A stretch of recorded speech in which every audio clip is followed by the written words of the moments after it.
Jordan Peterson's 12 Rules for Life is one of those books that got everyone talking. It's way more than just a bestseller. It's this really deep and, pretty controversial take on how to navigate life.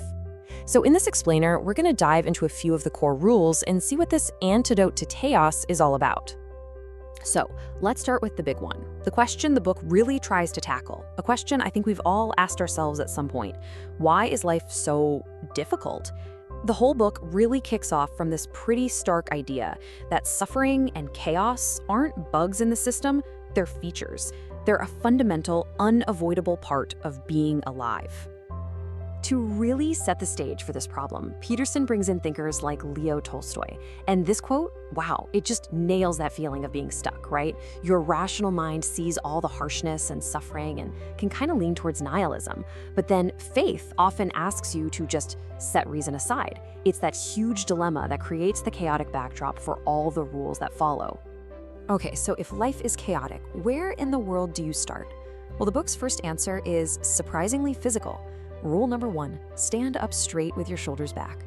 And this isn't just your mom telling you to stop slouching, it's presented as a deep biological and psychological strategy for facing life head-on. To get us there, Peterson tells this amazing little story about the wren. You have this tiny, tiny bird, and when it hears a recording of its own song, thinking it's an intruder, it goes absolutely berserk. It fiercely dive bombs the speaker to defend its territory.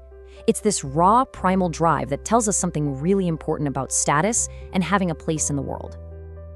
And that drive for territory, it connects to this broader principle called Price's Law. Basically, it's an observation that in almost any creative field, think music, writing, science, a very small number of people end up producing half of the output. The book isn't making a political point here. It's just observing that hierarchies and unequal outcomes seem to pop up everywhere, naturally. And this is where it all circles back to us. The book argues that a really ancient part of our brain, way down in the brainstem, is basically a status detector. It's constantly tracking where we fit in the social ladder, and how we're perceived directly affects our brain chemistry, which then, you guessed it, affects our physical posture. If you feel defeated, you slump. If you feel confident, you stand tall. So the real takeaway from this rule is huge. Standing up straight isn't just about good posture. It's a physical choice. It's a way of signaling to your own nervous system and to everyone else that you are voluntarily accepting the challenge of life. You're ready. You're facing the chaos with your eyes wide open. All right, so we've covered the physical posture. Now the next rule we're looking at shifts from our outward stance to our internal one. Rule 2 is treat yourself like someone you are responsible for helping. Now, that sounds simple, right? But the book uses it to point out something really strange about us humans. Get this. Look at the data on people taking their prescription medicine. A third of patients never even bother to fill the prescription. Of the ones who do, about half take it incorrectly or inconsistently. So only about a third of people are actually doing what their doctor says will help them. So the question is, why are we so bad at taking care of ourselves? And here's where the paradox really hits home. When it comes to our pets, we are meticulous. We get the prescription, we measure out the perfect dose, we make sure they take it every single day. We give our dog or our cat better, more consistent care than we give ourselves. It's a bizarre but really telling part of human nature. So what's the logic behind the rule? It's that self-care isn't about being selfish. It's actually a duty. The argument is that you have a responsibility to keep yourself in good working order because you matter. You have a vital role to play for yourself and for the people who rely on you. To be a force for good in the world, you first have to treat yourself like someone who's actually worth helping. Okay, so we've gone from our physical body to our internal self-care. Now, let's jump ahead to Rule 6, which zooms out to look at our relationship with the world around us. And the rule is, set your house in perfect order before you criticize the world. This one really gets at that temptation we all have to blame society or the government or the system for our own problems. And to make this point really clear, the book tells a personal story about a landlord named Denise. This guy was dealing with some serious personal chaos. A former tough guy struggling with addiction who would show up late at night, drunk, trying to sell his toaster just to get some beer money. I mean, it was a messy, uncomfortable situation. So instead of just judging Dennis or enabling him by buying the toaster, Peterson chose a third option.